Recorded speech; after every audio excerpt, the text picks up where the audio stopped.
Il est 11h05 ici dans la capitale de la République démocratique du Congo, Kinshasa. Nous sommes CSS Télévision, canal studio satellitaire, la chaîne de la maman nationale, la maman de la nation, maman Excellencia.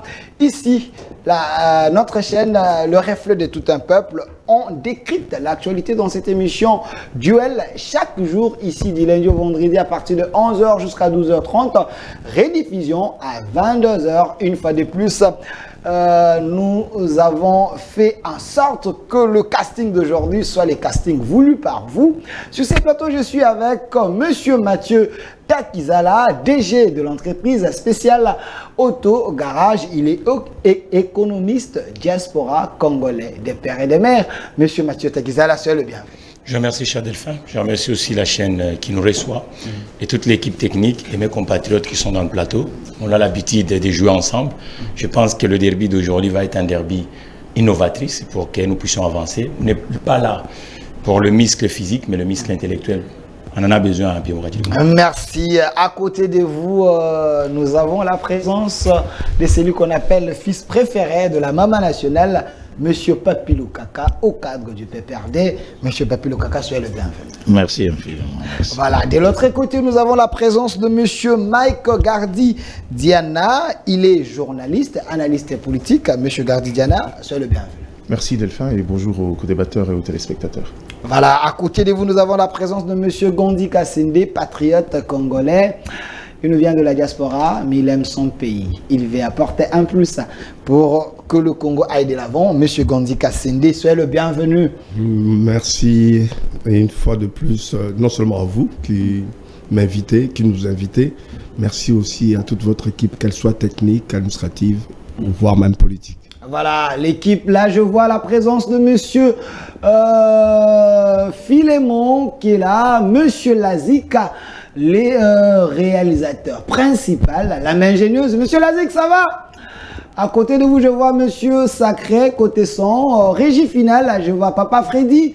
Et derrière la caméra, je vois Esther, Eric, l'homme de Mouniere, et Monsieur Mosengo. Voilà, c'est parti pour la thématique d'aujourd'hui. La première thématique, l'insécurité de l'Est. Qui sont complices? Ça, c'est la première question.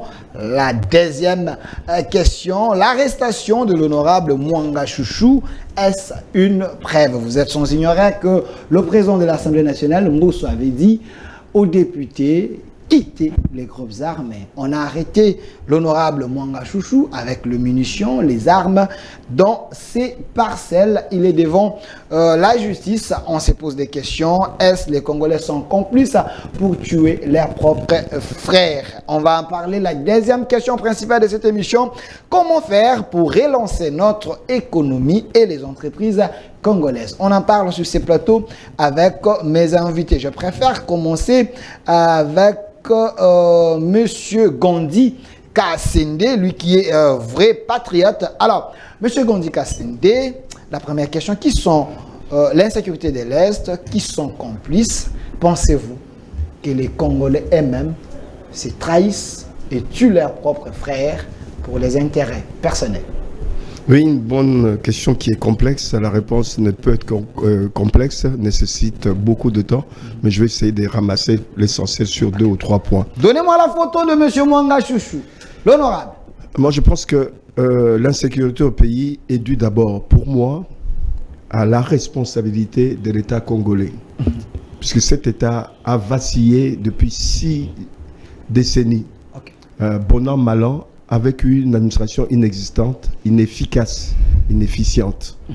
Avec des gouvernements qui, depuis aussi 6 décennies, qui n'ont pas su donner une direction à l'État, construire cet État-là au travers de son administration. Okay. Je m'explique. S'il y avait l'État réel, l'État existe, je ne peux pas mettre en doute l'existence de l'État, mais il est factice. Okay. Pour avoir un État réel, il faut avoir une administration solide et avec des gouvernants qui connaissent les objectifs de l'État et du pays. Mais il s'est avéré qu'on n'a jamais eu un objectif depuis 6 décennies, voire même un peu plus. On n'a pas eu une administration solide. La preuve, c'est que nos frontières ont toujours Quand été... vous dites on n'a pas eu une administration solide, vous faites allusion à quoi? Parce que toutes les institutions sont en marche. Non, sur le plan théorique. Okay. Mais quand je vous dis qu'il y a des territoires entiers, des pans entiers de nos territoires qui ne sont pas administrés, où il n'y a aucun administratif, aucun fonctionnaire de l'État, aucun policier ou aucun militaire, aucun service d'intelligence. Il y a l'absence de l'État là-bas. Il y a l'absence de l'État. Okay. Quand on regarde dans certaines frontières où il n'y a que 3 militaires ou 5 militaires, qu'est-ce que vous voulez que ces 3 policiers qui ont des armes qui datent de Mathusalem défendent le territoire? Moindre détonation, les premiers à prendre la faute, c'est eux, avant même la population. Il faut réorganiser l'État, refonder l'État. C'est ce que le gouvernement actuel essaie de faire. Bon an, mal an, c'est pas facile. Hein. On vient de loin. Okay. Quand on sait que même notre armée là est même noyautée par des étrangers qui se sont imposés. On a vu même dans ce pays un État normal, plus de 50 ans après, va nommer à la tête de l'armée. L'armée, c'est l'élément essentiel pour sauvegarder l'intégrité du pays. Quand on prend la responsabilité de nommer à la tête de l'armée une personne qui est là au service d'un autre État tiers, le Rwanda, et c'était le cas pour la RDC. C'était le cas, c'était le cas. Et encore, même s'il est parti, il a laissé... Vous faites allusion à qui comme ça? Si vous parlez de James Kabaré, il était venu avec toutes les forces, accompagnant Mouzé. Il n'a jamais été nommé, selon plusieurs sources. Mais s'il n'a pas été nommé, pas une ordonnance, les gens qui argumentent comme ça, moi j'ai dit, mieux vaut qu'il se taise. Okay. S'il n'a pas été nommé, c'est qu'il s'est imposé. S'il s'est imposé, c'est que l'État n'existait pas. Merci, je vais revenir vers vous. Et non, j'ai fini, hein, puisqu'il y a aussi... 5 secondes. Je ne pourrais pas ne pas citer le Croix-Gamé, de Kagame. Croix-Gamé, vous faites allusion à la chanson de M. Gims. Mais bien sûr, à l'histoire. Okay. Croix-Gamé, à Hitler, qui veut s'imposer pour pouvoir puiser nos matières premières et s'imposer au niveau de l'Afrique. Il n'y arrivera pas. Merci. Alors, M. Papilo Kaka, la même question à vous qui sont complices au malheur des Congolais. Derrière nous, nous avons un cas patent. Il y a un député national qui est censé porter la voix de la population, mais il est pris le main dans les sacs avec les armes pour tuer les Congolais, selon plusieurs sources. Oui, je vous remercie sincèrement. Je salue ceux qui nous suivent. Ça fait un bon temps. J'ai étudié l'incidence sociale des guerres en République démocratique du Congo. Il y avait 3 thèses. Il y a ceux qui sont à la recherche des minéraux, je veux dire les multinationales. Et il y a un groupe de gens qui sont à la recherche de l'identité. Hein? Vous êtes sans ignorer qu'en 1963-68, il y a eu 2 millions de déplacés qui sont entrés en République démocratique du Congo.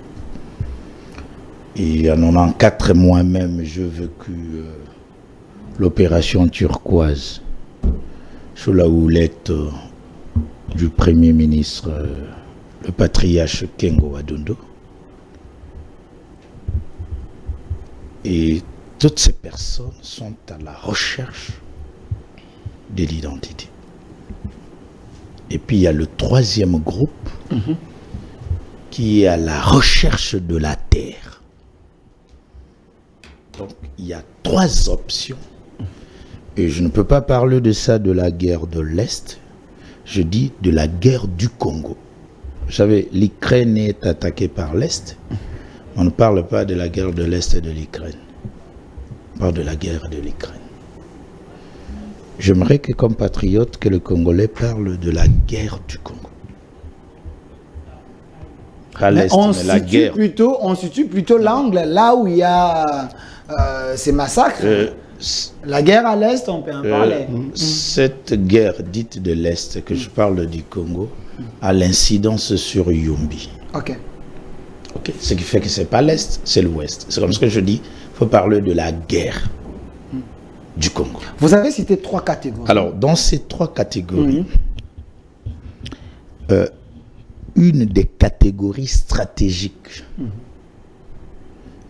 participe à l'épuration ou à l'élimination physique. C'est la catégorie ayant trait à la recherche de l'identité. Je prends les cas de ces députés ici. Il est congolais, il a le mandat de la population, et quand il a les armes, c'est pour chercher quoi? Servir les Congolais ou faire quoi? Soyons pragmatiques. Je vous en prie, je vais arriver sur le député. Okay. C'est-à-dire les multinationales qui se sont bien organisées par l'instrument de contrôle qu'on appelle Internet, ils n'ont ni race ni pays. Ils sont plus puissants que les États. Et ils utilisent les chefs d'État des pays puissants. Okay. Vous avez des entreprises plus puissantes que l'État français. Ce sont ces multinationales. Donc, à l'heure actuelle de la mondialisation,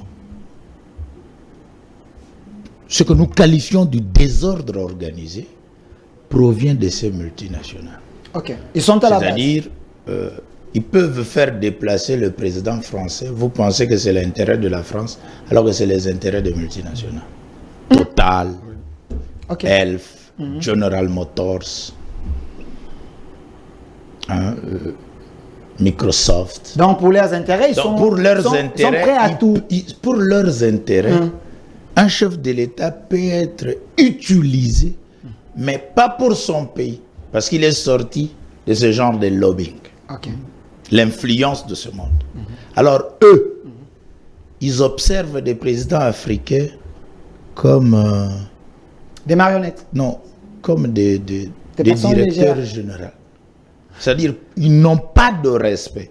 Alors, l'honorable, je ne maîtrise pas, il bénéficie oui, l'honorable Mwanga Chuchu. Élu de Massissi. Élu de Massissi bénéficie à mon niveau de présomption d'innocence parce que jusque-là, on ne l'a pas encore rendu. Et présomption d'intégrité aussi. Naturellement, je de réserve en entendant la justice de mon pays, mais c'est une organisation terroriste et qui, un individu seul, ne peut pas comparaître pour ce genre de choses. C'est-à-dire, si nous sommes sérieux, il y a tout un groupe de personnes qui devaient se présenter ici. Qui devraient se présenter avec lui. C'est-à-dire, il y a un expert de la communication, il y a un expert d'achat des armes, il y a un expert comment acheminer ces armes, il y a un acheteur. C'est toute une bande civile, militaire et sécuritaire. Parce qu'une cargaison d'armes ne peut pas entrer 120 personnes ou 10 personnes. Alors, et même ceux qui sont commis à la douane et ceux qui ont l'obligation d'être dans les frontières comme des gemmes. Donc c'est toute une chaîne. Alors, à partir de pareil procès, vous sauriez que les responsabilités sont partagées. Partagées. Voilà, merci M. Papulo Kaka, au cadre du PPRD, parti cher à Joseph Kabila Kabangele, sénateur à vie. Alors, M. Mike Gardidiana, je précise que vous êtes journaliste, analyste politique. Par rapport à la première question, vous avez suivi Gandhi et M. Papulo Kaka qui dit il y a 3 groupes de gens qui cherchent leurs intérêts en RDC, mais il a dit il y a aussi les multinationaux. Ces gens-là, ils sont capables à utiliser même vos présidents, les présidents étrangers, même les gens de votre pays pour leurs intérêts. C'est eux le nez du problème de la guerre de l'Est? Ça, c'est tirer les choses par la queue. Si vous voulez que je réponde à cette question-là, c'est une réalité. Il y a une sorte de synergie. Chacun vient tirer son intérêt. Il y a ceux qui, à la base, instrumentalisaient les choses. Vous voulez que, bon, nous, on a de regard sur le minerai de la RDC. Ça, n'est un secret pour personne, que les gens le veulent. Et surtout qu'aujourd'hui, l'économie de demain sera une économie en grande partie tournée vers le monde digital avec tout ce qu'il y a comme matière en RDC. La RDC est un État stratégique, ça c'est clair. Et maintenant, dans les ramifications de ces objectifs, il y a justement ceux qui servent de lit, ceux qui viennent pour chercher des terres, ceux qui sont... Mais à mon sens, je crois que la guerre d'identité de la terre, c'est presque la même chose. C'est-à-dire, c'est 2 objectifs qui ne peuvent pas marcher de manière séparée, dans le sens où la notion de l'identité s'attache également à une zone d'occupation, et ces derniers pour pouvoir asseoir une certaine identité, ils doivent avoir un espace propre à eux. Donc, c'est étroitement lié. C'est des gens qui travaillent en parfaite synergie. Mais maintenant, la question, on voulait savoir, est-ce qu'on parle de question de Mwanga Chouchou, on parle du M23, ou on veut revenir sur Je l'histoire? parle de la question de l'Est, la sous-question, l'arrestation de l'honorable Mwanga Chouchou. Est-ce une preuve? Mais j'ai commencé par la première. Allons-y à la question de Mwanga Chouchou. Ok, parlons-en. Mwanga Chouchou, je ne sais pas si les Congolais le découvrent aujourd'hui. Moi, depuis 2001, j'ai l'habitude de fréquenter, de m'intéresser aux questions parlementaires. Nous savons tous qui il était. Ok. Mais un homme très Nous, on effacé. sait depuis, il a été président du CNDP. Nous, on le sait depuis. Président Du CNDP. CNDP. Quand Bosco Tangane est allé en prison, c'est lui qui a pris la présidence. Le parrain du M23. Ok. Donc c'était un monsieur terrible. Non. Mwanga Chouchou, demandez à ceux qui fréquentaient le Parlement, on vous dira que c'est pas une personne normale. C'est pas une personne anonyme. Les gens le connaissent, on le sait. Plusieurs fois, il a joué à la médiation entre l'État congolais et les mouvements rebelles. Il est peut-être méconnu du grand public, Oui. mais quand vous parlez député, moi je sais, je connais comment il est devenu député en 2011. Comment il est devenu? On l'a imposé par les armes. C'est vrai ça? Si, le CNDP a imposé. En 2011. Oui, il a été député en Non, il y 2011. avait les élections, il ne faut pas dire ça. Le PPRD était là avec Kabila et les autres, ils ont organisé les élections. Eux savaient qu'avant d'arriver là-bas, il faut passer aux urnes. Il ne faut pas dire ça. Vous nous avez appelé pour analyser. Oui. Je crois que ce qu'on dit, ce n'est pas à vous qu'on dit, c'est à la population. Oui, mais Ce que je dis, non, s'il vous plaît, ce que je dis, je sais de quoi je parle. De mon statut d'historien du présent, je te dis que c'est par les armes que les gens sont allés voter. Ok. C'était presque un hold-up. On l'a imposé par le CNDP qui était presque une organisation parallèle à l'État à l'époque. Juste après, ce type a usurpé au nom de son entreprise qui était MHI avant, qui juste aujourd'hui, je ne sais pas, c'est SM quelque chose comme ça, dans le service minier. C'est presque un territoire où ils exploitaient le minerai, particulièrement le coltan, c'est d'où ils tirent sa richesse. On dit qu'il est extrêmement riche. Mwanga Chouchou n'est pas méconnu de service de la République. Mais je crois aussi que dans la dimension sécuritaire, il y a aussi une dimension juridique. Pour pouvoir aller cueillir quelqu'un, il faut qu'il y ait un mobile. Je crois qu'aujourd'hui, on a trouvé l'occasion, un mobile pour pouvoir mettre la main sur Mwanga Chouchou. Mais jusqu'à aujourd'hui, sur l'affaire, pourquoi on l'accuse aujourd'hui? Par principe, c'est qu'on va attendre la fin de l'histoire. Mais s'il faut dire aux Congolais, c'est quelqu'un connu de service, connu de gens qui maîtrisent la question politique. Est-ce qu'il pouvait se permettre d'avoir les armes chez lui à la maison et dans ses concessions? Même si vous êtes député, il y a quand même leurs règles. Là, ça. Delphin, ne reviens pas sur deux choses qu'on a déjà évoquées. Est-ce qu'il devrait en avoir? On vous dit quelle est la nature de l'homme. Ça veut dire que quelqu'un comme lui, avec son passé, ne pouvait pas se permettre de rentrer dans une intégration sociale normale. Ça veut dire que c'est quelqu'un constamment vit entouré d'armes. J'ai appris Comment vous voulez quelqu'un comme lui il est là où il était régulièrement et toujours entouré d'armes. En quelque sorte, on avait un semi-chef de l'État ici en RDC.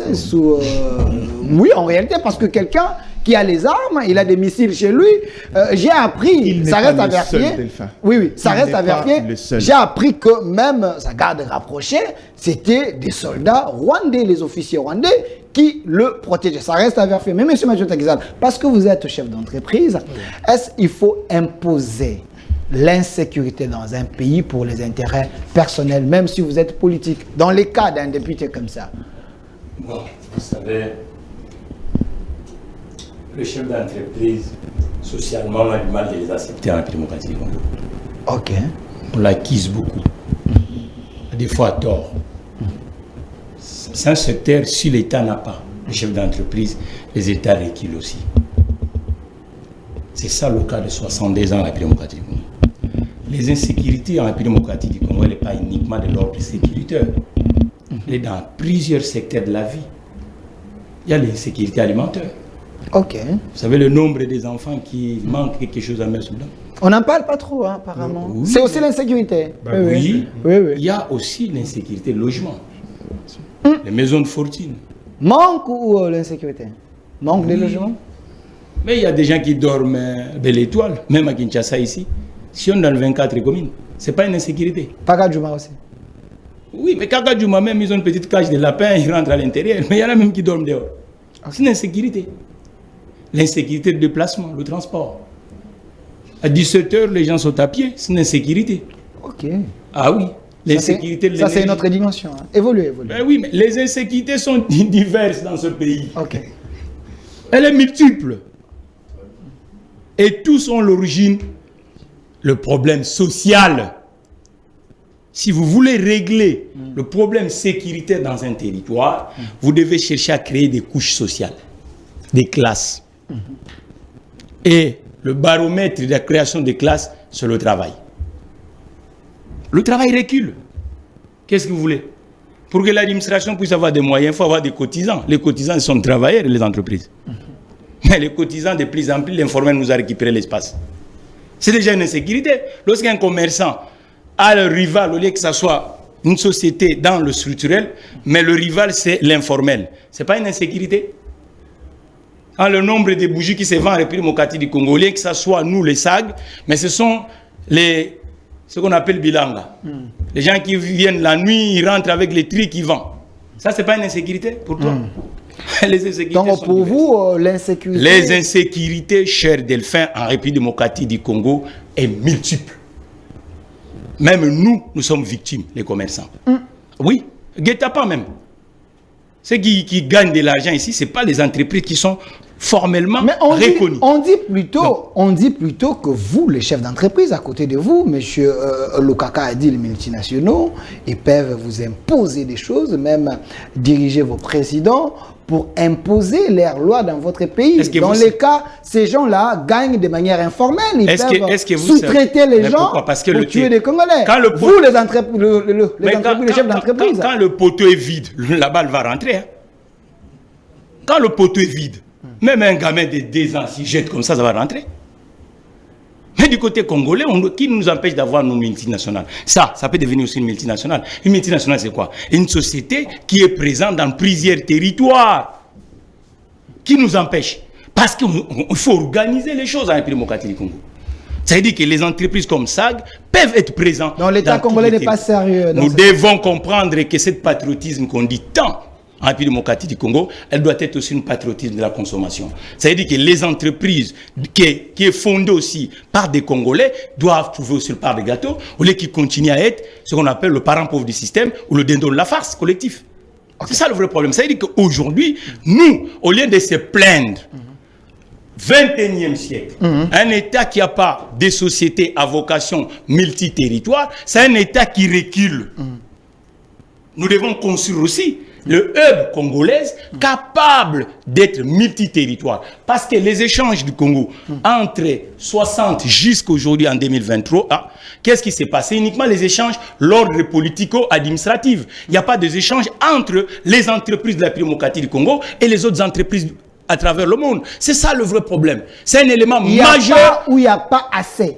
Il n'y en a pas. On ne fait pas de sorte que les sociétés congolaises échange avec les autres sociétés à l'international. C'est ça le vrai problème. Ça veut dire qu'au lieu que vous êtes ministre quelque part, d'aller acheter le véhicule, vaut mieux passer par spécial autogarage, on va l'acheter le véhicule et spécial autogarage va échanger avec l'entreprise de l'autre territoire. Et spécial auto peut devenir aussi l'acteur international. C'est ça le vrai problème. Ça veut dire qu'aujourd'hui, nous devons regarder les choses avec les yeux ouverts. Pas bandés. Nous avons une grande part de responsabilité, nous les Congolais. Parce que multi-territoire, personne n'empêche aux États d'avoir des entreprises multi-territoires. Et pour l'avoir aussi, il faut un système financier. Parce qu'en République démocratique du Congo aujourd'hui, tous les Congolais gardent l'argent chez lui. Et comment voulez-vous avoir des entreprises qui peuvent aller dans les autres territoires lorsque le système de financement est absent? C'est ça le vrai problème. Lorsque devant votre micro. Tombe dans ces pays, les sociétés des capitaux congolaises et le victime de guet-apens national. C'est-à-dire qu'il faut que nous soyons quand même des gens avec le PCR de comprendre les choses. Merci, M. Mathieu Takizala. On est d'abord sur la première question. On comprend que vous êtes un chef d'entreprise, économiste, vous anticipez les choses, on vous comprend. Il y a aussi l'insécurité alimentaire, le logement et autres. Du travail aussi, beaucoup de chômeurs. Merci. Alors, j'aimerais, M. Philemon, donnez-moi la photo là où il y a Vital Kamere avec le caucus, le député de l'Est, parce que la photo ici circule. J'aimerais bien Monsieur Gondi Kassende, parce qu'on dit, le monsieur ici, Mwanga Chouchou, il est là, l'homme en bleu, il est là, il est devenu politicien par les armes, il a imposé c'est là en République démocratique du Congo, mais à côté d'un directeur de cabinet, un ancien directeur de cabinet, du chef de l'État, l'homme a son influence. On peut dire que nos politiques et aussi peuvent être complices de ça. La politique peut être pervertie. Ok.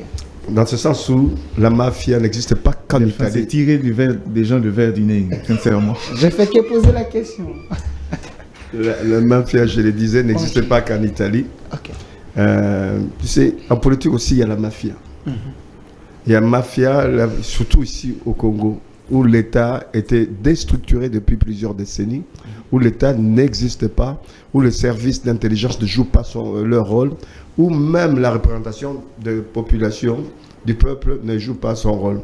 Il y a quelques années, notre, comment on peut l'appeler, le président de l'Assemblée nationale n'a-t-il pas dit, ou demandé plutôt aux députés nationaux de quitter les groupes armés. Oui, C'est qu'il avait l'information. Monsieur Mbosso. Il avait l'information. S'il avait l'information, pourquoi n'a-t-il pas joué son rôle de représentant du peuple? Pourquoi la justice ne s'est-il pas saisie de ce dossier-là, le fait que M. Mbosso ait dit cela? Pourquoi les services de renseignement ne sont pas sortis de leur ornière pour pouvoir prendre le dossier à bras-le-corps et le traiter? C'est qu'il y a une mafia ici. Il y a une mafia politico-économico-financière. Ok. Il y a une mafia qui contrôle tout. Le président Tshisekedi a eu du mal déjà à partir avec quelques 2 ou 3 ministres. Pas de moindre, des ministres. Ok. Mais que dire de ce genre de monsieur là, Chouchou là? Mwanga Chouchou. Mwanga Chouchou. Très souriant, hein, à côté de l'ancien directeur. Les Mwanga Chouchou, il y en a plein. Il y en a plein dans l'économique, dans les financiers, dans la politique. Notre politique, notre État est noyauté. Notre État n'existe pas. Quand je l'ai dit dans le passé, on m'est tombé dessus pas mal d'élites congolaises. Je le disais puisque j'avais des éléments, des indices du fait de la déstructuration de l'État. Mwanga Chouchou. Donc, Ekofo avait raison en disant qu'on était dans un non-État, sous le régime de Kabila. Exactement cela, tu vois. Okay. Le monde n'était pas fort, et c'était la réalité. Mais aujourd'hui, c'est l'heure de vérité. L'heure de vérité, je pense que cette justice militaire doit démontrer son efficacité. Et comme notre ami Lokaka l'a dit, que derrière Chouchou là, que les autres sortent du bois. Et qu'on règle ce problème. Qu'ils sortent de bois, puisque l'État est gangréné, l'administration est gangrénée. Tu sais que s'il veut réussir, il va réussir peut-être partiellement ce mandat-ci, ce ne sera pas total, mais s'il veut réussir l'autre mandat, il est temps qu'il mette de l'ordre, puisque l'occasion lui est donnée. Voilà, puisque l'occasion lui est donnée, avant de passer à notre sujet, ça c'est votre deuxième tour des paroles, mais M. Papi Lokaka, excusez-moi de vous poser cette question directe, vous êtes du PPRD, les partis de Joseph Kabila Kabange, quand M. Gardi Diana dit, il n'est pas surpris parce que l'homme qui est ici, il s'était imposé député par les armes sous votre régime.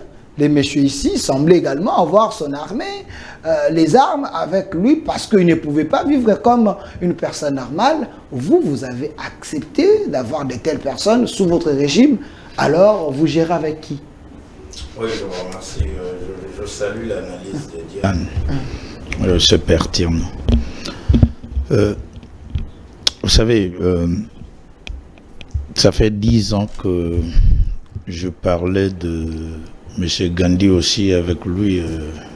Aujourd'hui, ça peut faire 5 ans avec vous, non, mais moi, ça fait 10 ans. 3 ans, je crois. Moi, ça fait 10 ans. Je n'ai pas rêvé comme la conscience africaine. Moi encore comme Van Bulsen. Au regard des défis à relever, cher Takizala parle de l'insécurité dans la notion complexe de tout. Tout pose problème en RDC. Gandhi l'a relevé. J'allais plus loin dans la requalification et la reconceptualisation de l'État, la notion de l'État. Et je pensais qu'on devrait avoir un plan émergent. À l'horizon peut-être 2040. Et périodiquement, pendant 5 ans, même si on a le président Tshisekedi, et qu'après lui on aura M. Takizala, et il ne va pas toucher les lignes maîtresses qu'un État veille pour le bien-être.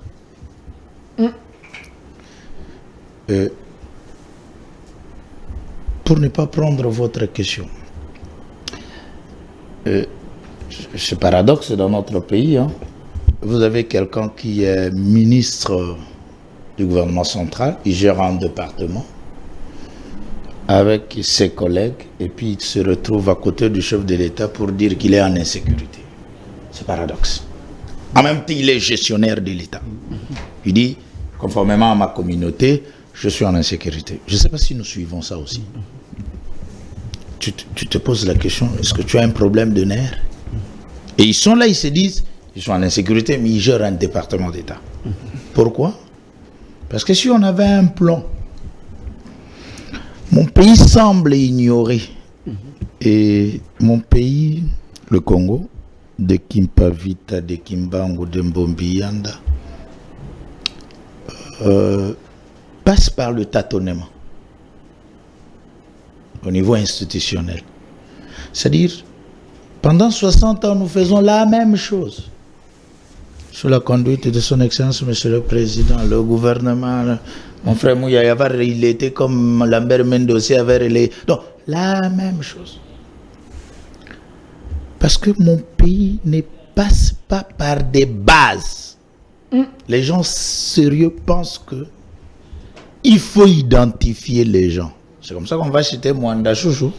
Mwanga Chouchou. Mwanga Chouchou. Mon pays manque une direction de services de sécurité, d'intelligence et d'investigation.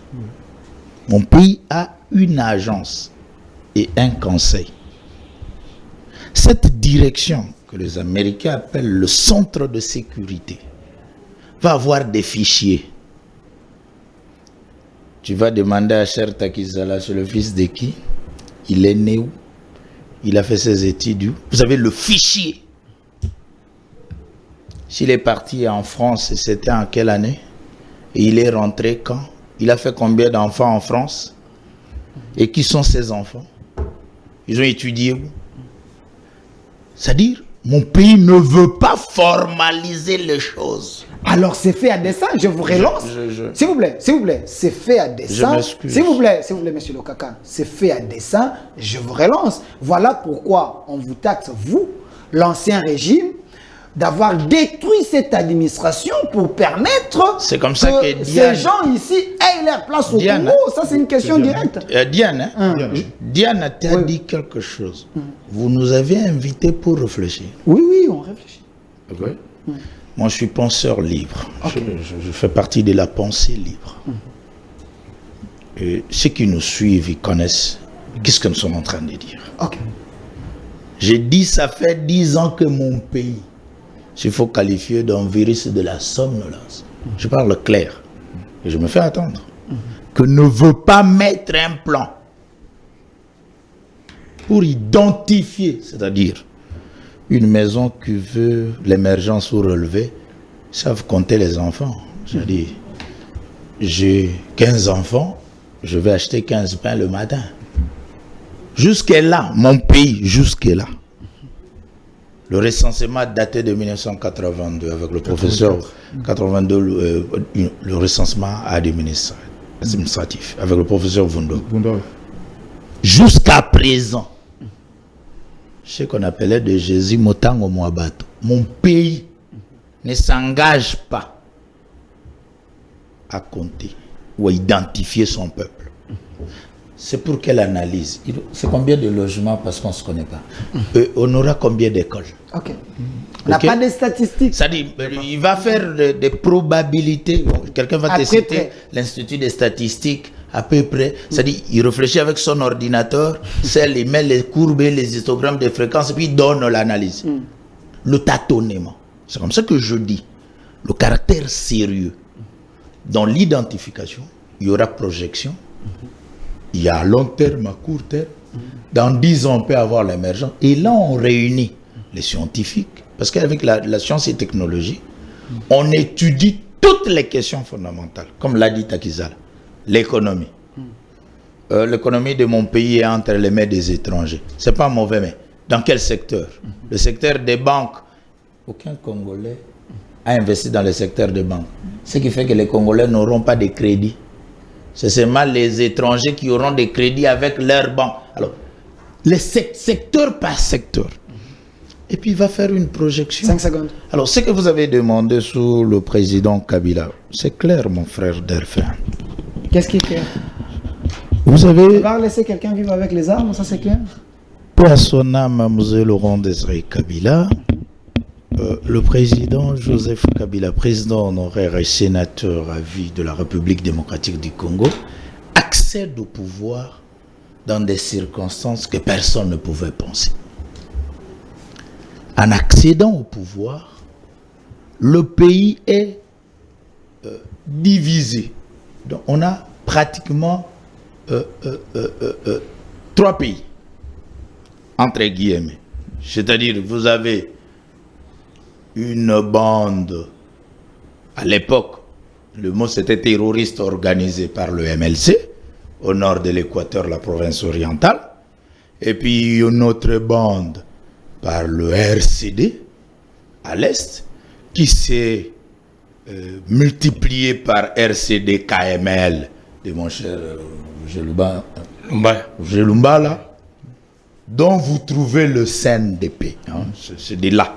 C'est pour échapper à ce que vous aviez dit. Okay. Le CNDP n'est rien d'autre que le prolongement du RCD.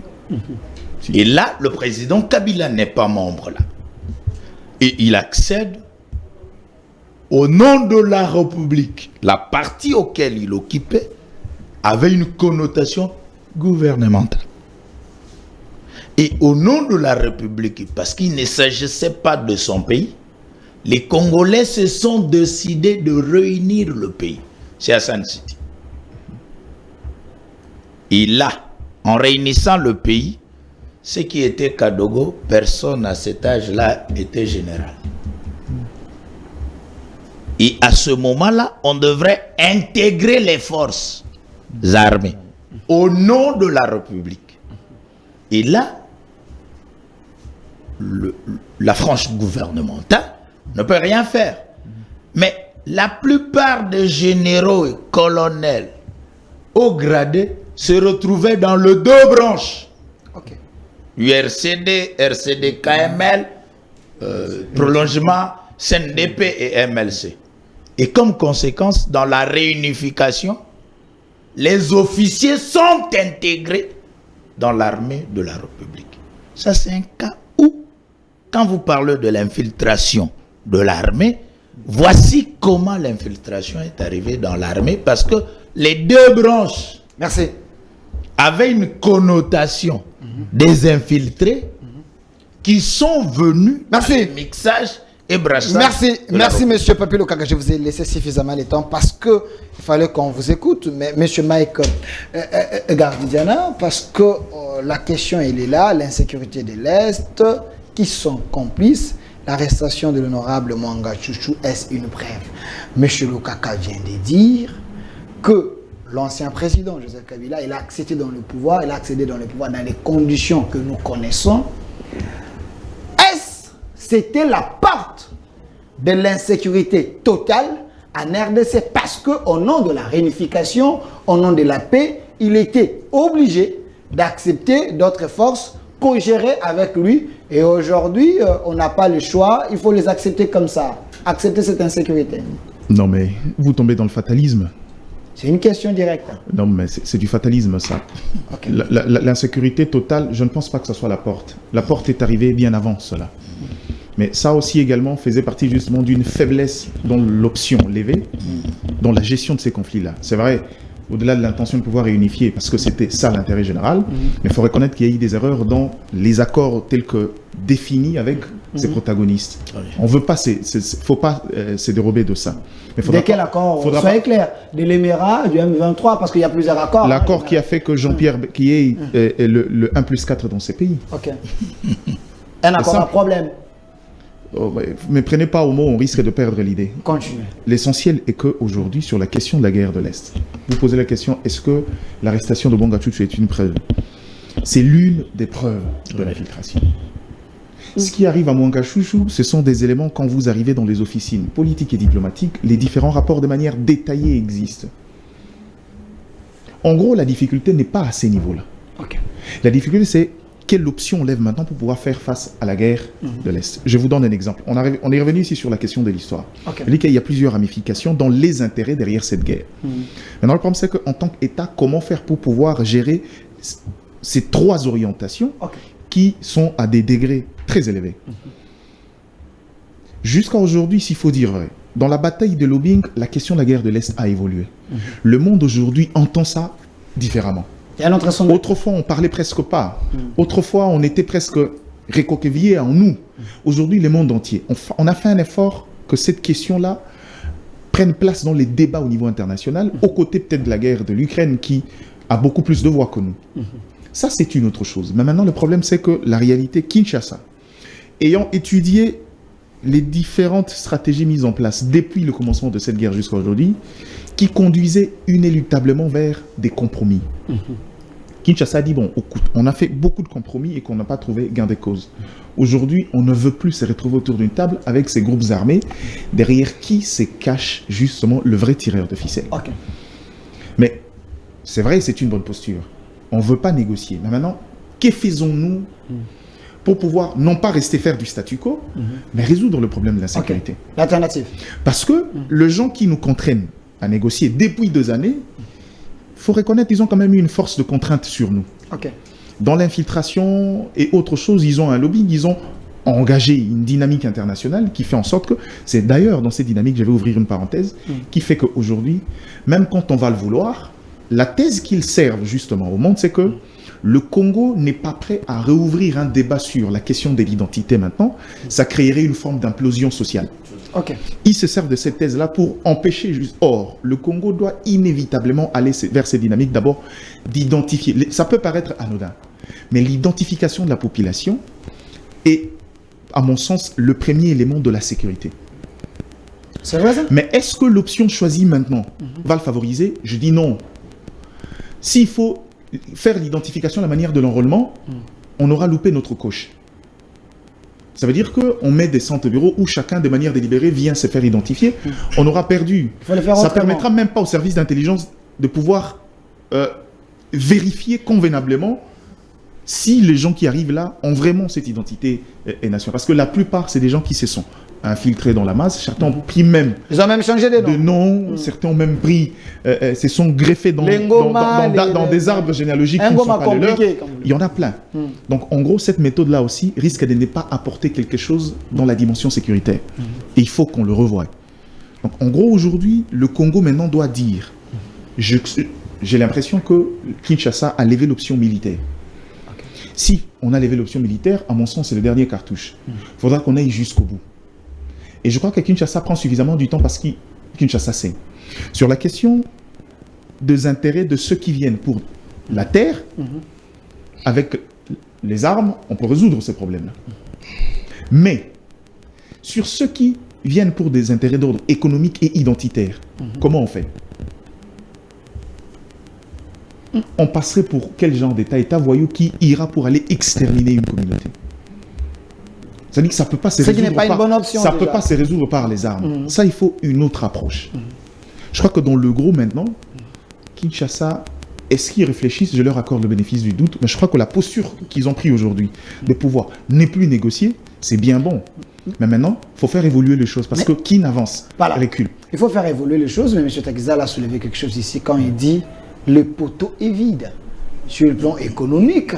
Donc, ces gens-là peuvent amener tous les moyens possibles pour entrer, parce que les Congolais sont des pauvres, les politiciens sont des pauvres, ils ont besoin d'un positionnement, on vous amène des moyens, ils sont là avec des politiciens congolais, souriants, mais en réalité, ça brûle à l'Est. Delphin, le monde est dirigé par les multinationales. Même les États-Unis. On ne peut pas contourner ça. Non, si vous voulez, ça c'est une règle. C'est-à-dire que ces gens-là contrôlent le monde politique. Emmanuel Macron est le fruit multinational. C'est vrai ça? Donald Trump l'était. Même l'effet que le démocrate renverse le républicain aux élections, ces gens-là c'est les gens qui contrôlent le monde. Raymond, dans l'histoire, on te dira Ils sont plus forts que les chefs de l'État. d'où est venue la toute-puissance des gens comme les Rockefeller et les autres. C'est des gens qui savent que pour sauvegarder ses intérêts, faut que l'État, ça dit la base de chaque activité économique, c'est la notion de l'État. Et ces gens-là ont refusé de rester léthargiques sur les grandes décisions de l'État parce que ça les affecte directement. Ok. En gros, c'est une réalité mondiale. Mais il y a eu une possibilité. Ces gens-là ne parlent que le langage de l'intérêt. Aujourd'hui, qu'est-ce qui est l'élément de langage utilisé par ces multinationales qui parlent au sens de l'intérêt d'une certaine communauté, qui vient non pas dans l'idée de pouvoir construire ensemble, mais de se donner une certaine identité, se donner une certaine place. C'est à ce niveau-là que se pose le problème. Je suis d'accord qu'aujourd'hui, le Congo n'a pas réussi à produire des riches Congolais capables de faire ce travail de fourmi. Et cette porte est ouverte. Sakizal l'a dit. Elle reste toujours ouverte. Je reste convaincu que cette porte-là peut être refermée dans la dimension étatique. Ok. Comment? L'État est le plus grand opérateur économique. L'État congolais peut contourner toutes les forces qui servent de base à ces richissimes-là, parce que l'intra qui leur sert d'argent, ça appartient à l'État. Quitte à nous de pouvoir négocier cette fois-là, identifier les différentes forces, dire, bon écoutez, si l'intérêt c'est le cobalt, si c'est le coltan, trouvons un autre compromis. Au lieu de ces compromis qui nous apportent de la guerre, après nos problèmes d'ordre structurel, comme il a si bien détaillé, on pourra les résoudre après. Là, on est en face d'une urgence. L'État peut résoudre ces problèmes parce que ces gens-là, leur influence, c'est à un niveau où l'État congolais aujourd'hui a la possibilité de pouvoir le contourner et revenir cette fois-là pour résoudre le problème structurel. Merci, Je crois monsieur. que la porte est entrouverte. Merci, monsieur Mike Gardidana. Ça nous permet directement d'ouvrir la deuxième thématique avec l'économiste Mathieu Takiza, la DG de l'entreprise spéciale Autogarage, les millionnaires congolais. Comment faire pour relancer notre économie et les entreprises congolaises? DG, je vous pose la question. Bon, Attendez. vous savez... Quand il dit, attendez, quand il dit, l'État, seul l'État est capable de fermer cette porte, à proposer d'autres méthodes à ces multinationaux pour que tout s'arrange. Mais notre l'État, des fois, s'accompagne avec les gens incompétents, je précise, incompétents, à bien négocier pour l'intérêt de la nation. Du point de vue local, l'État doit J'ai avoir... dit des fois. Du point de vue local, l'État doit avoir ses joueurs. Ok. Vous pouvez être un bon C'est entraîneur. meilleur pion. Si vous pouvez être un bon entraîneur, mais si vous n'avez pas de bons acteurs, ça ne passera pas. Quand vous allez au Nigeria aujourd'hui, dans le secteur pétrole, les investissements qui sont faits derrière-moi, il y a par exemple l'homme d'affaires d'Afrique, Dangote, qui a mis beaucoup d'investissements, qui est des investissements venus d'ailleurs. Vous comprenez? Donc je crois que l'État aujourd'hui... Donnez-moi la photo du chef de l'État ou le la Premier situation ministre de Sama. la popularisation du système économique congolais. Et quand le système économique se popularise, on crée des dispositifs incitatifs qui peuvent relancer les agents économiques. Parmi les agents économiques, l'administration. Okay. Quand vous regardez aujourd'hui, le vrai problème pour avoir le statistique, les éléments majeurs scientifiquement, pour que nous puissions savoir d'abord il y a combien de vieillards, il y a combien de chômeurs, ainsi de suite, il faut que l'administration puisse avoir l'outil. Un deuxième élément, il faut que les ménages, parce qu'un marché sans consommateurs structurels, ce marché est voué à l'échec. C'est le cas aujourd'hui de la République démocratique du Congo. Ça veut dire que la contrebande de l'économie va prendre le couloir. C'est ce qui se passe. Vous allez voir qu'on accepte l'informel à la République démocratique du Congo comme si ça va absorber les problématiques sociales de la société congolaise. Ça veut dire qu'il faut apporter ces jalons. Et puis, on ne peut pas parler de l'économie sans financement. Ok. Vous comprenez, pour qu'un consommateur puisse avoir des moyens de consommer, il faut le financement. Qui Le va crédit. financer? Mais nous avons un système. Là, on parle de l'économie étatique, l'économie de la République démocratique du Congo. Et quand vous regardez du côté de l'État, depuis 60 ans, je ne sais pas si les amis vont me contredire, je n'ai jamais vu les grandes entreprises du côté congolaise aller racheter une entreprise jeune, innovante, qui amène des idées. Quand l'auto-partage est arrivé dans ma deuxième nation, qui est la République française, on a vu l'ingéniosité. Vous savez, l'entreprise ou l'économie est générationnelle aussi. Vous comprenez? Il fut un temps, on parlait... L'économie est générationnelle. Est générationnelle. Ok. Les instruments économiques aussi générationnels. Il y a un moment, aux États-Unis, on parlait, les entreprises qui faisaient la force des États-Unis d'Amérique, ce n'est pas eux aujourd'hui. C'est les jeunes pousses qui entraînent maintenant le système économique. Elles changent aussi les domaines. La France, à un moment, c'était le charbon. On parlait de l'industrie du charbon, tout ça, ainsi de suite. Aujourd'hui, on ne parle plus de charbon. Vous comprenez? Donc, elle change. Mais le vrai problème de l'économie congolaise, ça veut dire qu'on a resté 62 ans uniquement à parler de métaux congolaises. Ce sont des faussetés, des calculs vraiment qui touchent d'abord. On doit savoir aujourd'hui combien de gens profitent de ces industries minières du Congo. Ça crée combien d'emplois? Parce qu'il n'y a pas de statistiques. Ok. On doit récupérer 40%, tout ça, ainsi de suite. Il faut que les gens nous disent, en 1960, il y avait combien de gens qui travaillaient, il y avait combien d'entreprises dans le secteur minier en République démocratique du Congo. Et aujourd'hui, en 2023, est-ce qu'il y a un accroissement ou ça se fait? Ça se fait parce que le nombre des entreprises qui sont dans le domaine minier en République démocratique du Congo aujourd'hui, du côté congolais, il y en a plus assez. La plupart des J qui étaient des acteurs sont en difficulté, je peux vous les énumérer. Kilomoto, Minière de Bankwanga, Gécamine, ils sont tous aujourd'hui en difficulté. Et les acteurs qui gagnent de l'argent, ce sont les acteurs venus d'ailleurs. Vous comprenez? Et en France, quand l'autopartage est arrivé, SNCF, qui est le transporteur national dans le chemin de fer, il a trouvé qu'il n'avait pas des innovations et que l'innovation venait du côté privé. Et qu'est-ce que SNCF va faire? Il va rentrer à l'intérêt de Blablacar. Vous comprenez? Pour permettre que cette innovation qui arrive et que SNCF ne passe pas à côté. Vous voyez par exemple Instagram. Pourquoi YouTube achète et Google et ainsi de suite. Donc c'est ça le vrai problème. Le vrai problème aujourd'hui, l'État, qui est le premier ordonnateur, lui-même est le mauvais acheteur. Vous dites? L'État congolais est le mauvais acheteur. Il n'achète pas pour créer de l'emploi. Si l'État est le mauvais acheteur... Il achète mal. L'État là... Il achète mal. Ah, ok. Il y a des secteurs entiers. Je vais prendre, peut-être vous allez dire, je prends parce que je suis dans mon domaine. Est-ce que vous pouvez m'énumérer dans le domaine de l'ingénierie et de la mécanique et les 40 dernières années, vous pouvez m'énumérer 2-3 sociétés congolaises que l'État a achetées, des capitaux congolaises? Il n'y en a pas. Même les entretiens. Or, c'est de l'argent public. Il faut des enveloppes sectorielles. Le plan sectoriel, c'est-à-dire que dans chaque secteur, nous devons avoir aussi des acteurs locaux où l'État achète. L'État n'achète pas. Et le politique, directeur de la Banque centrale, ça doit évoluer en République démocratique du Congo. Parce que ça devient... Mais oui, ça devient à chaque fois, on dit non, il n'y a pas de banque congolaise. Mais ce n'est pas d'abord la banque. C'est un noyau d'actifs, non? Ça veut dire qu'il faut avoir les gens qui travaillent et les entreprises qui travaillent avec une institution bancaire. Mais quand vous fragilisez l'acteur local, les PME, les ETI, n'ont ni le carnet de commande. Moi, je viens de faire bientôt 7 ans avec la marque SAG en République démocratique du Congo. Sans subvention, sans marché, sans crédit.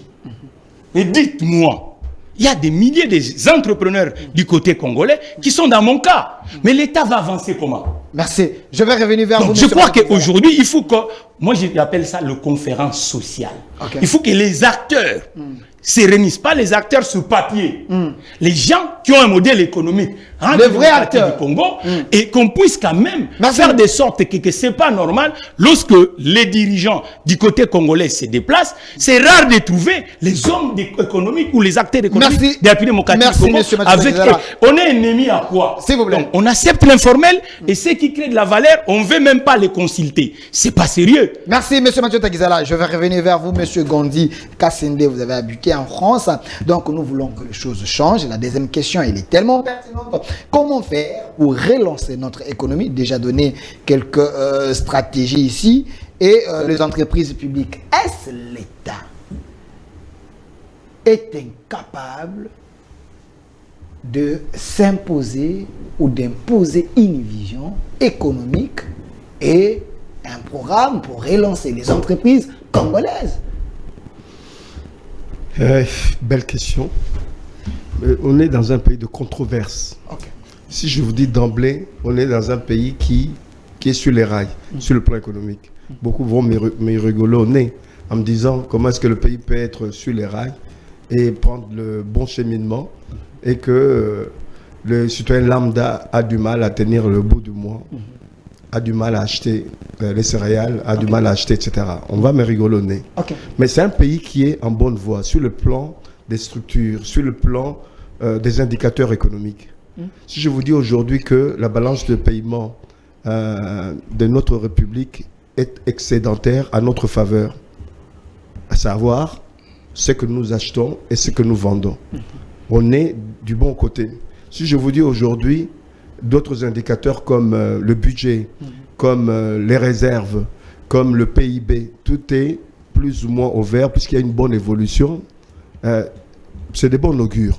Mais pour que l'économie marche, il faut qu'elle soit inclusive. C'est-à-dire que les citoyens sentent que le pays avance, le pays gagne de l'argent. On gagne certes beaucoup d'argent au niveau des minéraux. On gagne beaucoup d'argent.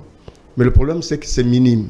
Dans l'argent que nous gagnons au niveau des minéraux, sachez que 70% de ce que nous gagnons en devises, ces entreprises la gagnent en devises, ils les expatrient dans leur pays. Il reste ici 30%. Dans les 30%, nous, on n'a que 10%. C'est là que ça pose un problème. En principe, la vente de ces minéraux-là devrait d'abord servir au pays, dans le sens de l'investissement et des créations d'entreprises, ce qui créerait des emplois. Voilà. C'est un peu ça le cheminement. Mais il faudra aussi, là où l'État peut être le porte-étendard, faire comme le roi Léopold II l'a fait à l'époque, c'est de relancer, de mettre des moyens. Comme aujourd'hui, on s'est bien réveillé pour mettre de l'argent au niveau de l'armée, pour la promotion militaire. Très bonne chose. On avoisine les 1,6 milliard. Il y a encore un effort à faire. Mais si on fait la même chose au niveau de l'agriculture, l'État prend les choses en main, on doit développer l'agriculture, puisque hier, c'est l'agriculture qui a fait qu'on ait des moyens. Le roi Léopold II à l'époque... dit, rêvons du sol sur les sous-sols. Oui, le roi Léopold II l'a fait. Il a commencé par l'agriculture, le caoutchouc, du bois, du palmier, etc. C'est ça qui a permis au roi Léopold II d'avoir des financements et de créer des industries. On doit arriver à ça. Mais quand dans un pays, les citoyens doivent se prendre en charge aussi. Quand on sait qu'il y a plus de 700, près de 1000 partis politiques ici dans ce pays, si on pouvait créer au moins, à côté des partis politiques, au moins 500 entreprises, du côté des gens qui créent des partis politiques, si on pouvait aussi, à côté des milliers des églises, créer au moins la moitié des entreprises, ça résorberait le chômage, ça créerait des emplois et des richesses au niveau de l'État. Sachez que la plupart, les 3/4 de ces églises ou de ces partis politiques ne payent pas d'impôts. C'est qui est un problème très grave au niveau de la citoyenneté. Donc, l'État, dans ses structures de base, a bien démarré. Là où il y a de défaillance au niveau de l'État, c'est surtout au niveau de contrôle, au niveau de minéraux. On devrait avoir une loi qui oblige ces entreprises qui gagnent des milliards ici à pouvoir garder au moins, à minima, 50% de leurs avoirs ici pour réinvestir au niveau du pays, créer des emplois. Alors, merci, monsieur Gondi Kassende, monsieur Papilou Kaka. Parce que nous voulons que les choses changent, c'est notre souci. Je peux placer un truc. 5 secondes avant que je donne. Qu'est-ce que parlez-vous sur le phénomène de la dette intérieure? Vous voulez que je vous dise? Oui. Non, mais aujourd'hui, la dette intérieure, l'État doit non seulement à l'extérieur, ça c'est la dette extérieure, la dette intérieure, le mot est très clair. Oui. Il y a des entreprises qui travaillent avec l'État. Qui ont fermé même parce que... Il y a des entreprises qui travaillent avec l'État, contrairement à ce que tu as dit.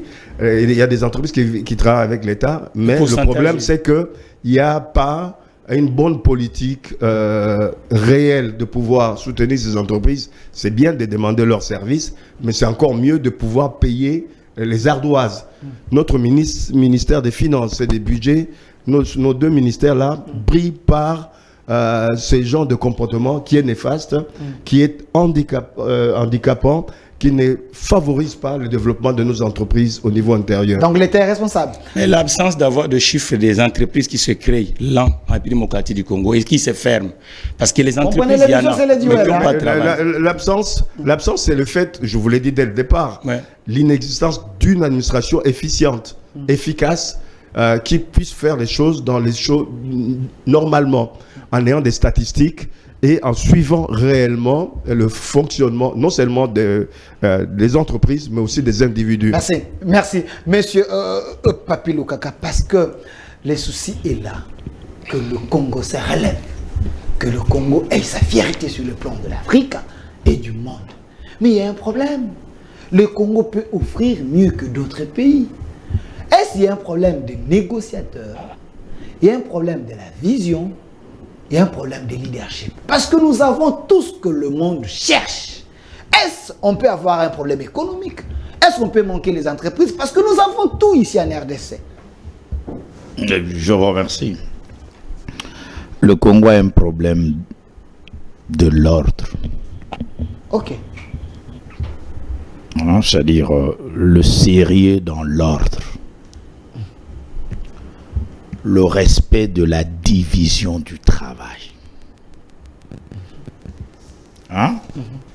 Le respect de la stratification sociétale. Oui, le chef de l'État est le garant des institutions, mais il y a une division du travail. Le Congo a un problème de respect de texte. Quand on lui parle de l'État fasciste, on prête serment sur la Constitution, on suppose qu'on respecte et on veille. Nous sommes dans la décentralisation. Je vais voir, il y a la compétence liée. Il y a des choses que le ministre du gouvernement central ne peut pas signer face à la responsabilité du gouverneur de province. Mais qu'à cela ne tienne, il signe des documents. Problème du respect. C'est-à-dire, ceux qui veillent sur nos lois et règlements n'arrivent pas à dire à M. Gandhi que ce n'est pas votre compétence. Dans les job description. Par conséquent, je réitère, c'est sérieux de gestion. Le Congo a un problème de contrôle. Qui contrôle qui? Où et comment? Ok. En tout cas, moi j'ai étudié les finances publiques. Je vois un chef de service qui contrôle les chefs des départements. Au niveau des institutions de l'État, vous avez le contrôle administratif et le contrôle de tutelle. Le contrôle administratif pour un État, c'est la Cour de compte. Le contrôle des tutelles pour un État, c'est le Parlement, pour les ministres. Et vous situez l'IGF à la présidence de la République. Un service qui dépend directement de la présidence. Donnez-moi la vidéo de lui. De quel? C'est du ministre de Finances. Donc, le Congo, apparemment c'est sérieux, mais ils savent aussi un problème de gestion. Ici, vous avez parlé de l'économie, votre orientation était pourquoi l'économie congolaise serait... Comment faire pour relancer notre économie et les entreprises congolaises? Moi, j'ai étudié le plan comptable général zaïrois. Okay. Et rapidement, je crois que c'est le défi des entreprises congolaises, cher DG. Rapidement, nous sommes entrés dans l'OADA. Organisation pour l'harmonisation de l'Afrique, des droits des affaires. Maintenant, le Congo n'était pas préparé. C'est-à-dire, avec l'OADA, toutes les entreprises congolaises seraient déclarées en faillite, y compris la Banque centrale. Avec l'OADA, parce que le droit de l'OADA, en appliquant en RDC, on va arrêter tous les gestionnaires des entreprises. Parce que c'est terrible ça. C'est sérieux pour tous les experts comptables. Ils sont là, ils ne parlent pas. Parce que les comptes qui étaient du plan comptable général zaïrois n'ont pas fait de mutation à l'OADA. Et qui dit OADA, c'est une organisation de droit des affaires, une réglementation de droit des affaires en Afrique. Maintenant, les Européens se sont mis d'accord avec une organisation de commerce en Europe et ils ont senti que nous, on utilise encore nos frontières. Ils ont supprimé les frontières pour créer une union européenne avec une monnaie. La monnaie permet les échanges. Vous vous rendez compte qu'ils vont gagner. Maintenant, nous en Afrique, la zone française utilisait le CFA avec une organisation de commerce. Mais le Congo qui utilise le franc congolais, dans son harmonisation avec le franc CFA et les francs des Sud-Africains, quels sont des textes? Et comment participer maintenant à l'Afrique? Et la viabilité des entreprises, c'est qui ça? Et vous allez vous demander si Auto-Garage serait au Congo-Brazzaville, au Nigeria. Mais ça va pratiquer l'OADA. Donc, c'est un problème de la normalisation. Et c'est tellement sérieux que... même quand le chef vous avait dit là, j'ai observé un peu quand le président Sarkozy était venu ici. Il avait les hommes d'affaires français. Je dis bien, les hommes d'affaires français, jusqu'à tel point qu'ils ont acheté CCT vert orange. Ok? Maintenant, quand mon président est en Afrique du Sud, il est accompagné de quel homme d'affaires?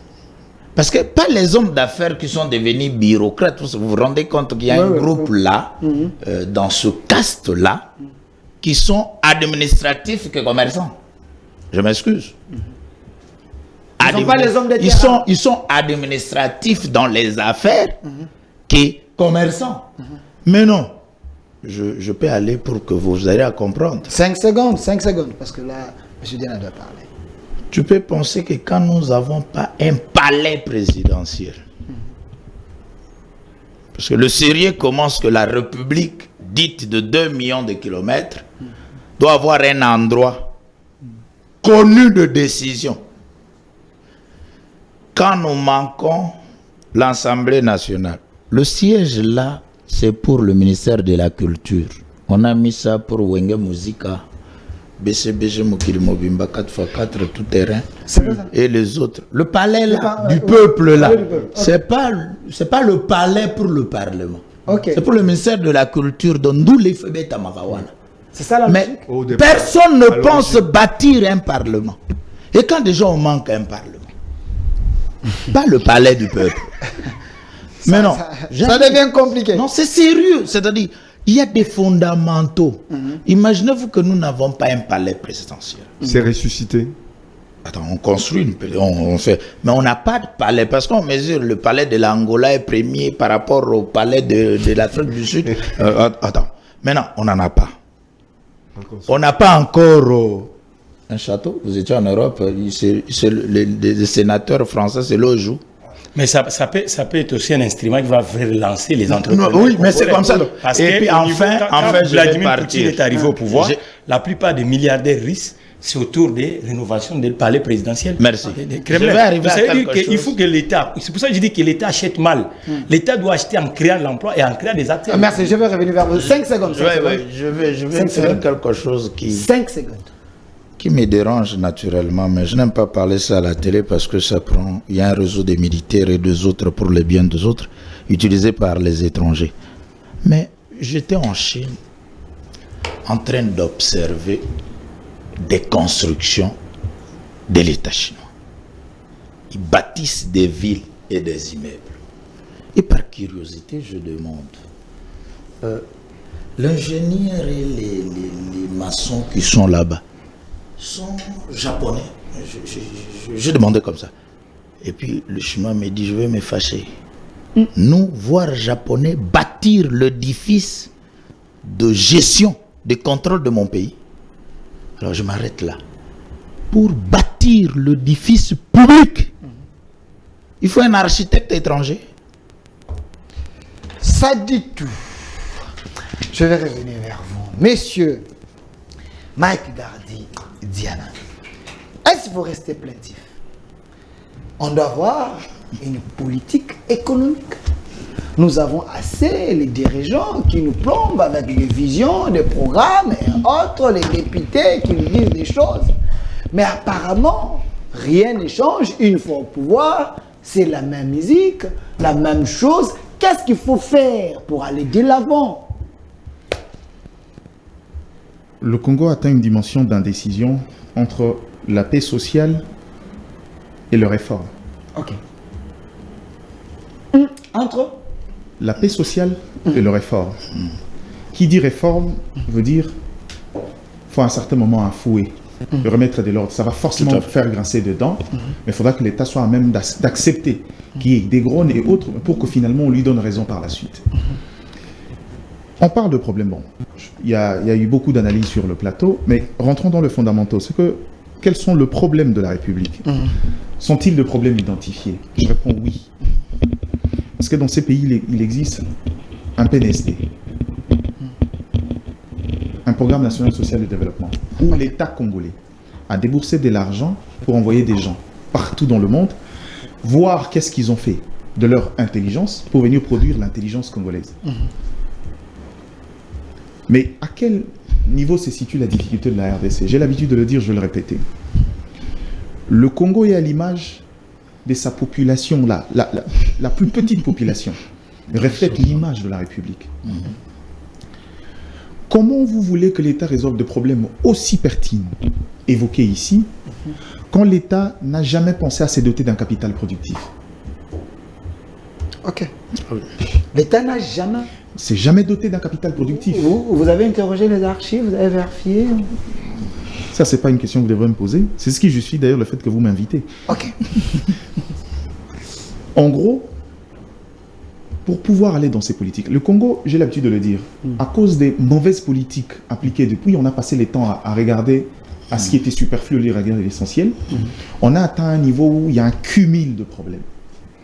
Notamment notre démographie qui devrait être une opportunité pour nous, à l'exemple de la Chine, est devenue une contrainte à un problème pour la République. Un fardeau. Ce qui fait qu'on est devenu un marché prisé pour les autres, pas pour nous-mêmes. Le Congo, on nous chante souvent les changements de paradigme. Je vais revenir sur les éléments essentiels de ce qui tue le sous-secteur, notamment des entrepreneurs. Ok.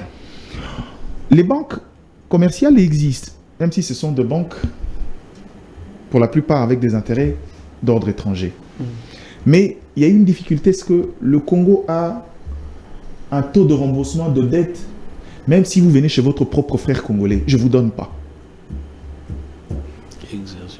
On est dans la dernière case sur le continent africain. Je ne parle pas du monde, seulement sur le plan continental. Le taux de remboursement de dette est tellement faible que, pour maintenir l'équilibre, les banques nous exigent des cautions parfois au-delà de la capacité de celui qui vient chercher. Tu viens chercher un prêt de $2000 juste pour injecter un peu dans la logistique, on te demande livrer parcellaire et autres. C'est parce que le taux de remboursement de la dette est tellement faible qu'on veut se mettre les chances de notre côté. C'est à ce niveau-là que l'État devrait intervenir. À la limite près, ce que je sais des autres États sérieux, les financements pour les PME est d'abord de l'apanage de l'État. Et l'État s'est constitué en fonds de garantie pour ceux qui veulent grandir. Cette fois-là, on laisse la liberté aux banques commerciales pour pouvoir faire des chiffres d'affaires assez importants. Mais pourquoi ça ne peut pas arriver? C'est justement parce que cet État-là consomme le peu qu'il est en train de produire. Combien de fois on va le dire? Le Congo a des secteurs que moi j'appelle les secteurs qui sont des valeurs différentielles de la RDC. Il y a l'énergie et l'agriculture. Il suffit de concentrer l'intelligence sur ces deux secteurs. On est capable de devenir une puissance. Parce que dans la chaîne sociale, les mines interviennent très peu. Le vrai besoin des Congolais maintenant, c'est pas avoir une chaînette en or. C'est-à-dire l'industrie du luxe n'est pas un marché très prisant pour le Congolais si c'est de notre côté Wenge et puis on aime seulement très souvent paraître plus qu'on ne gagne. Ça aussi, c'est une culture autre. Mais en gros, de manière directe, le Congo n'a pas... C'est-à-dire, ce n'est pas un marché pour nous. Nous, on a encore un problème de nutrition, on a encore un problème de vêtements, on a encore un problème de logement. C'est à ces niveaux-là qu'on devrait concentrer nos efforts. Les mines devraient nous servir de constituer un capital productif et changer réellement de paradigme. Dès qu'on change de paradigme, ça veut dire quoi? Quand on résout le problème de la productivité au niveau de l'agriculture, on résout doublement le problème à la fois économique, mais c'est un problème social.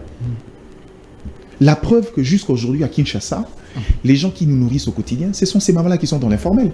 Ok. Combien d'entre nous ne passons pas 4 de 7 jours de la semaine à aller chercher les ndundala au coin? Comment se produisent ces ndundala?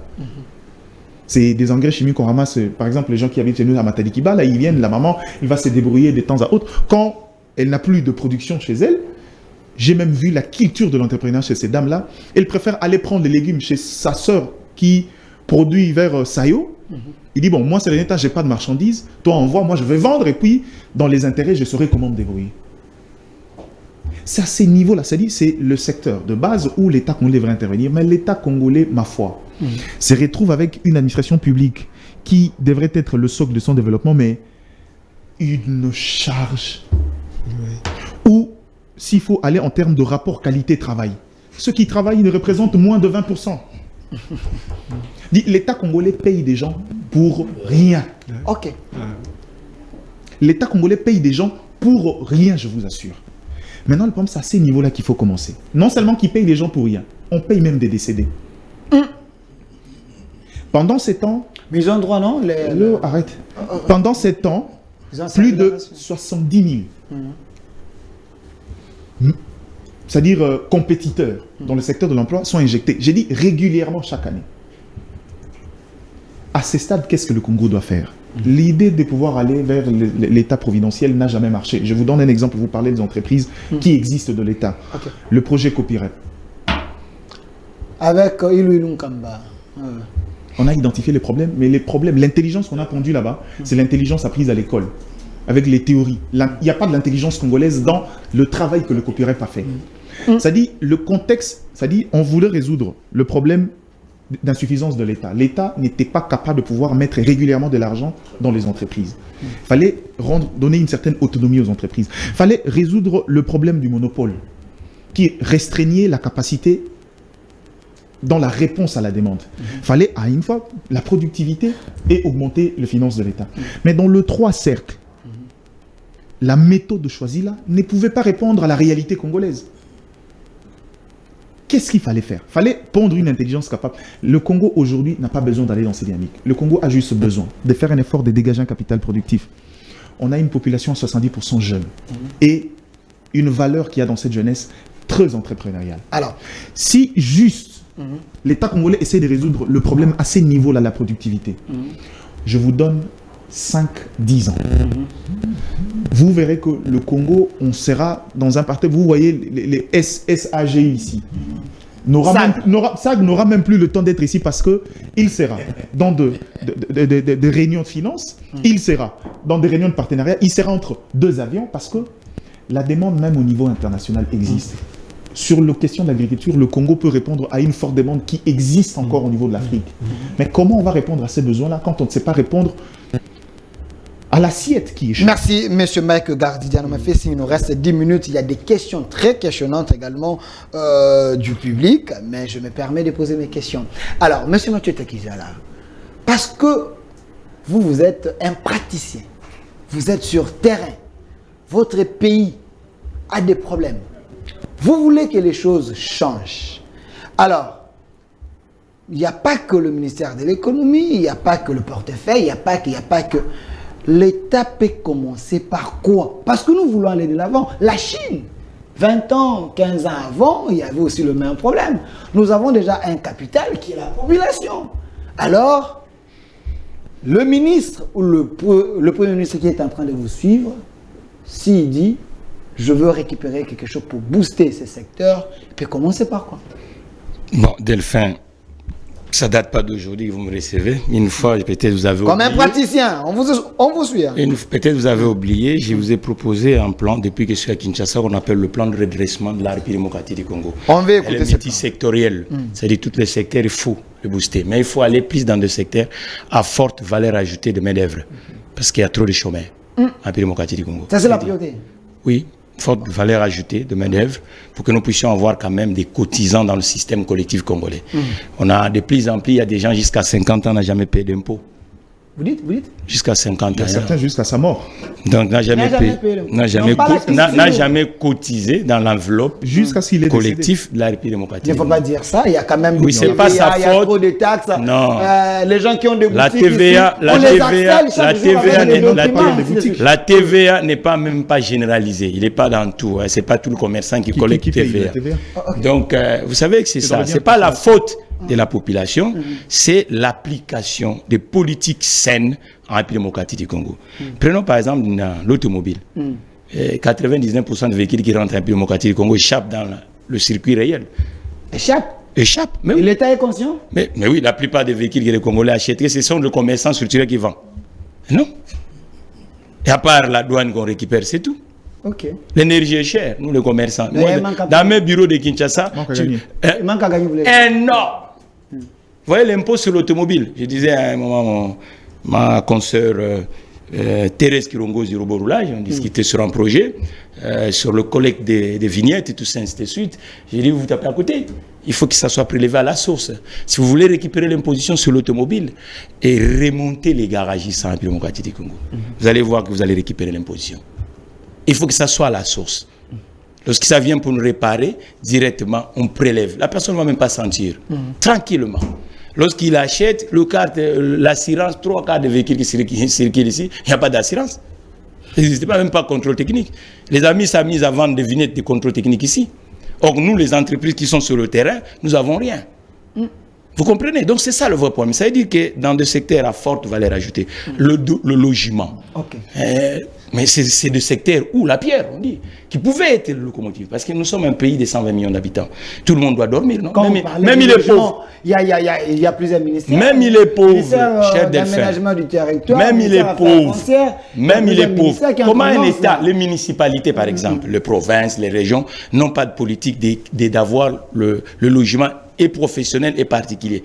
Il y a un peu l'informel, quelqu'un construit son immeuble, et il donne comme il veut, l'argent n'est pas logé dans des circuits bancaires. Ouais, donc il y a beaucoup d'éléments qui nous échappent ici. Donc il faut que maintenant l'État, c'est d'où la nécessité. Lorsque je rends hommage au président François Hollande, quand il arrive au pouvoir, il comprend que la compétitivité française a été en difficulté par rapport aux Allemands. On avait un instrument financier d'État qu'on appelait à l'époque OSEO, mais il a compris qu'il faut que ça devienne une banque publique d'investissement. Pour que cet instrument-là va permettre aux banques commerciales de prêter aux PME et aux TPE. Aujourd'hui, le PME et au TPE, ce n'est pas normal qu'une entreprise comme Spécial Autogarage ait sans crédit en banque. Mais nous avons le ministère de l'économie, le ministère des Finances. Non, papa. Il faut que l'argent qui part vers les entreprises, le taux soit augmenté. Le crédit est absent autour de l'entreprise. Ok, merci. Il faut le crédit. Sans crédit, nous n'aurons pas d'entreprise capable. Et puis, relever aussi l'office des demandeurs d'emploi. Cet office-là, donnez des moyens. Vous voyez, le recrutement, c'est le passe-doigt. Ah, mais Gandhi, tu peux m'envoyer un jeune homme là-bas. Est-ce que le jeune homme là est qualifié? La méritocratie. Non!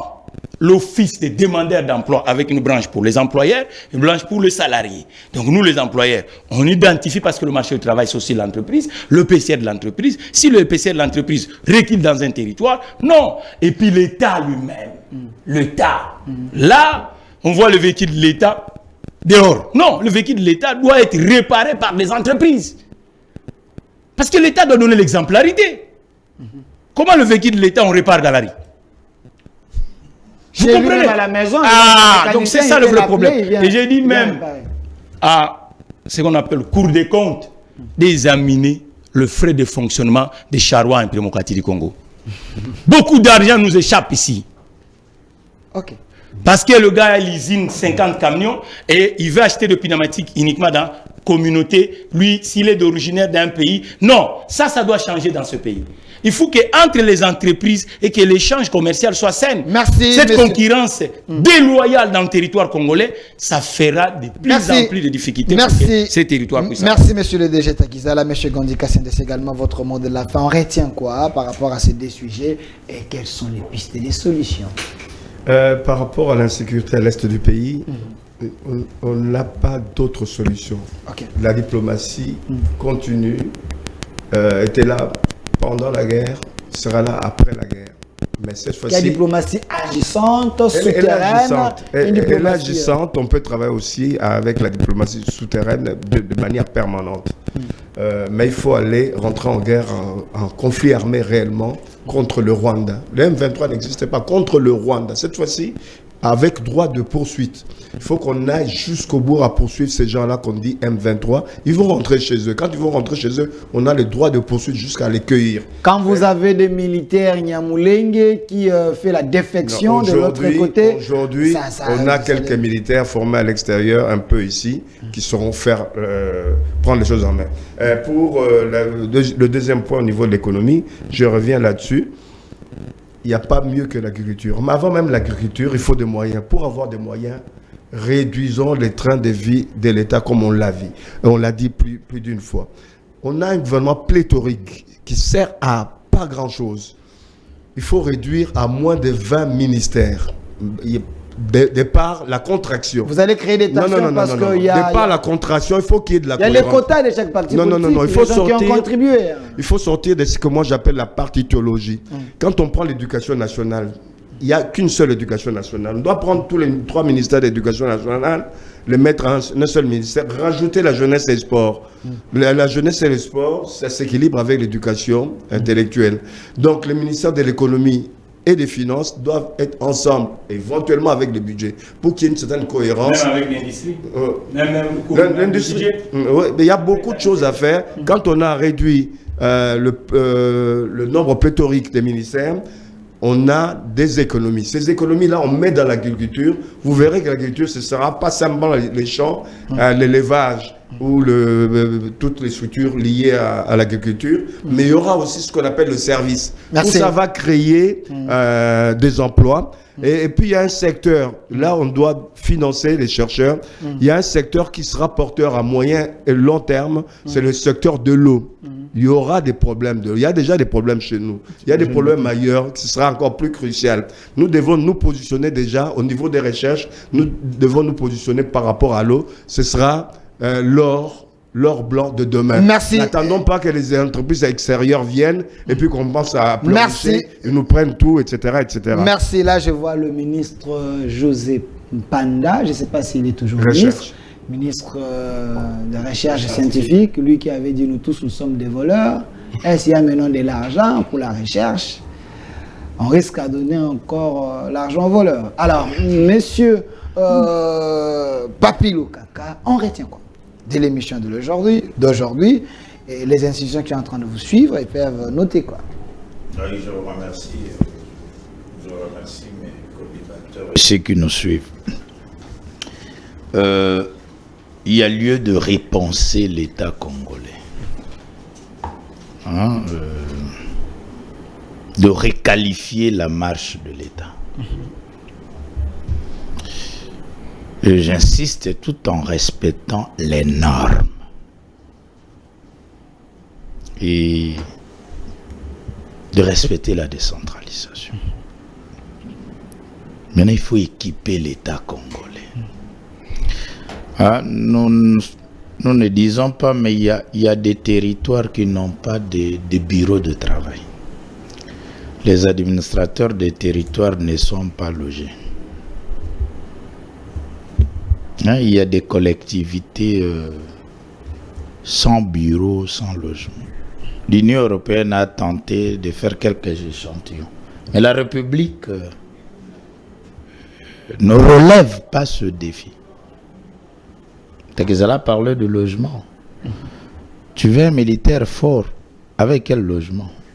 Il suffit de visiter seulement pour se rendre compte de l'état psychologique du logement du militaire. Mais ça doit nous interpeller. À l'heure actuelle, il faut parler de la guerre du Congo, d'éviter la guerre de l'Est. Mais mettre fin à l'état de siège. Mettre fin? Il faut mettre fin à l'état de siège. Pour quel intérêt? Parce que ça permet... Pour un intérêt de former des unités spéciales. Il faut former une unité spéciale pour mettre fin. C'est-à-dire, il y a à l'heure de la mondialisation, vous avez vu même à l'Ukraine, ils sont partis être formés en France, en Allemagne. C'est-à-dire, il faut former 10 millions de Congolais qui quittent le Congo pour une formation de 6 mois. Avec un général à la tête, des snipers, des tireurs de l'élite qui mettent fin. Donc ils sont formés. Le FARDC est là, c'est bon. Il y a des commandos, il y a des fantassins. Maintenant, pour cette histoire, ou cet enjeu hégémonique, il faut des formations, des unités spécialisées. Merci, monsieur Mike Gardi. Diana, le même exercice. Qu'est-ce qu'il faut faire? Vous avez des sujets devant vous. Bon, je crois que sur la question de la guerre de l'Est, on a déjà évoqué un certain nombre d'effets qui peuvent permettre à ce qu'aujourd'hui on puisse réfléchir ou repenser autrement cette guerre-là. Je crois que je ne dirais pas beaucoup de mots si ce n'est dire on a levé l'option militaire. Je crois que l'option militaire est une solution dans le sens où ça nous permettra à nous aussi de rompre avec ces systèmes où on allait négocier souvent en position de faiblesse. Je pense que la RDC, tout ce qu'il peut apporter comme solution, c'est négocier et puis trouver un compromis. Basta, on passe. Je crois qu'à ces niveaux ici, il faut trouver, mais il faut le faire conséquemment. Sur les questions économiques, je crois qu'on ne le dirait jamais assez. Le Congo a besoin d'être d'une réflexion, c'est-à-dire il existe des réflexions sur le Congo. Il est grand temps que l'administration sert de base pour pouvoir avoir une politique cohérente à court et, j'ai envie de dire, à très long terme. Parce que le Congo est le seul État que je connais actuellement au monde qui est incapable de répondre à la question de savoir quelles sont les perspectives du pays à l'horizon 2015-2020. Incapable. Aujourd'hui, il y avait le professeur Mukoko Samba qui disait que le Congo c'est un pays émergent en 2030. Ça, ce qu'on appelle des projections.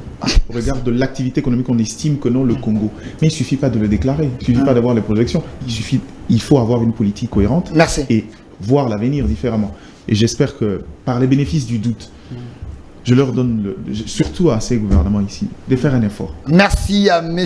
Mike Gardi Diana, journaliste et analyste politique. Merci d'avoir répondu à notre invitation. Toujours un plaisir partagé. À côté de vous, M. Gondi Kassende, vrai patriote congolais. Merci d'avoir répondu à notre invitation. Merci à votre structure. Monsieur le DG, Mathieu Takizala, DG de l'entreprise spéciale Autogarage, économiste, les millionnaires congolais. Nous allons plaider. Oui, mais vu la démographie de mon pays et vu les déficits qui sont dans le secteur où je suis, SAG doit être une entreprise milliardaire, pas millionnaire, parce qu'on est un grand peuple. Vous savez, si aujourd'hui on a par exemple capital de 10 000 entreprises qui créent 10 emplois, comptez maintenant.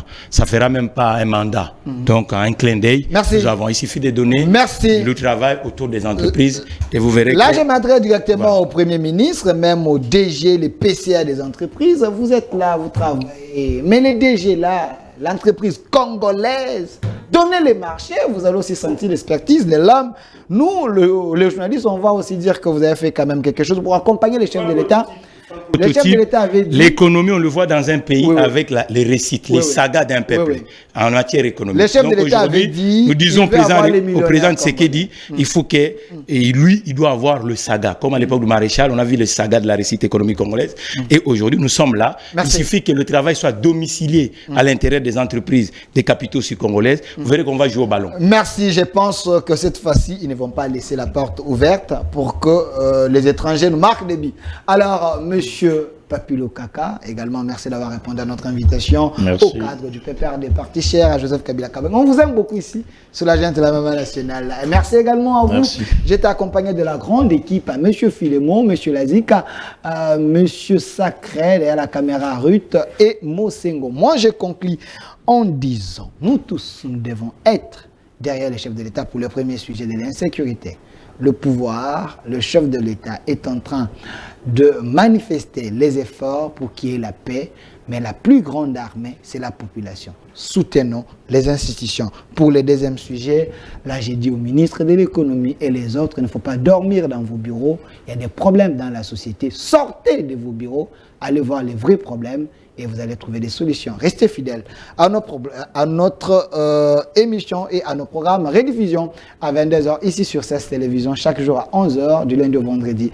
Rediffusion 22h sur la chaîne de la Maman Nationale.